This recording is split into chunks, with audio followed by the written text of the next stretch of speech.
So I just wanted to do a look ahead to the third round of this year's Six Nations, really shaping up to be one of the closest Six Nations battles for quite a long time.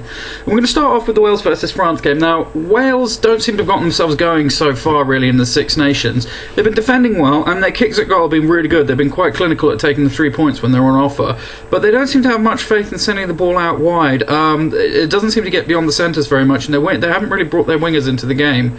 Maybe that's a slight fear of potentially conceding points. Maybe it's not enough faith in their wingers, who knows, but I think they should really start shipping them out wide if they want to get these wins under their belt.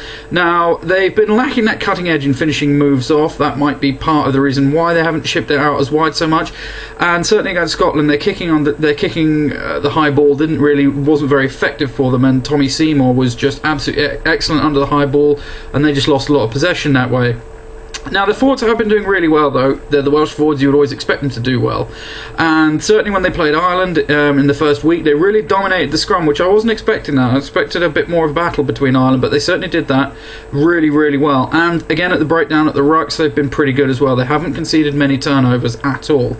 Now, France produced a bit of a surprise result, in my opinion, certainly against Ireland when they took the win in Paris. Now, that's going to give them a massive shot of confidence. The French pack has been performing really well, so look for a good scrum battle in this game.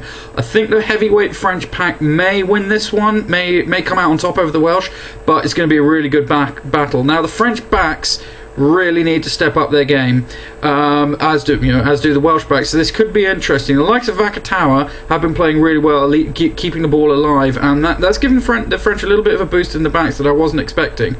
I think this will be a Welsh win, though. They are playing at home, and they have been a lot more consistent overall than the French have. They need to throw a little bit of caution to the wind, though, ship the ball wide, use the pace and strength of George North.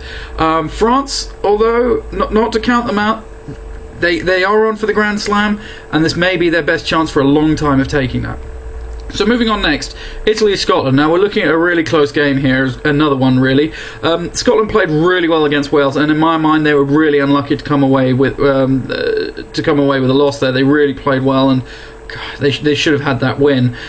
Great counter-attacking play, and Scotland will want to get the quick ball going and keep the ball in the backs. That's where their strength has been recently. Now, Scotland haven't won in runs since 2014, and they're going to look to end this one because they've always been either last or sort of second last, really, and they really need to prove themselves that they're not just the kicking boys of the Six Nations. However, to do that, they're going to need to win the scrum battle, and this may prove to be very tricky for them, given how powerful that Italian pack is and how much experience it has. Now, the backs won't be able to play their game if the front five end up being bullied by the Italian pack. Now, conversely, last week Italy were absolutely cut to pieces by a rampant England side.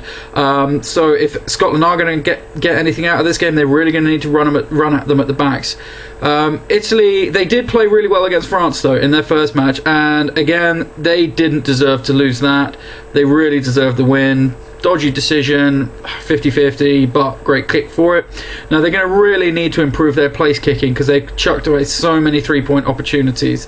If they got a tricky kick at the moment, I'd almost be suggesting go for the 5 points, because if you're going to miss an opportunity, miss a 5-point, not a 3-point. And I think Scotland in this one are just going to have the edge, but I can't see it by being more than about 4 or 5 points. If the Italian backs, if the likes of Garcia and Sato, if they get their running game on, Scotland are really going to have their work cut out for them. And Campagnaro, again, a little bit of a revelation, the young centre. So if those guys can get their magic flowing, this will be a win for Italy. However, I see Scotland having the consistency to take that. Moving on to the final game, another great battle again, aren't they all? At the start of the Six Nations, I would have viewed this as the battle. Whoever won this was going to win it all. Now, Ireland have thrown that away.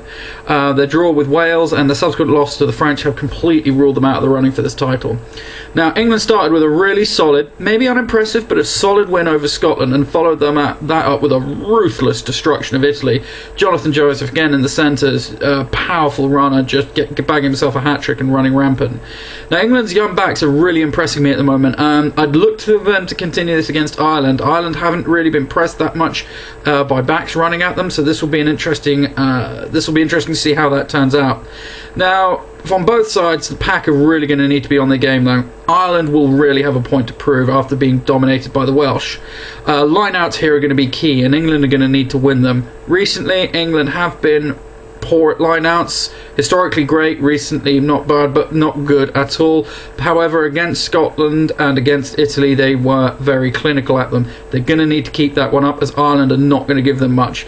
Now, Ireland have been stuttering through this campaign, and they don't look like they've gotten going yet. They've had a few injuries, but they should start with a full-strength pack.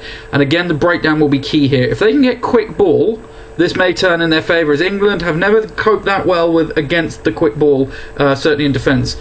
I still think England are going to take this one, though. They've got their tails up, they're at home, and they're going to. This is again another Grand Slam opportunity for them, and it may be the first of, it's their first opportunity and their best opportunity in years to take a proper Grand Slam.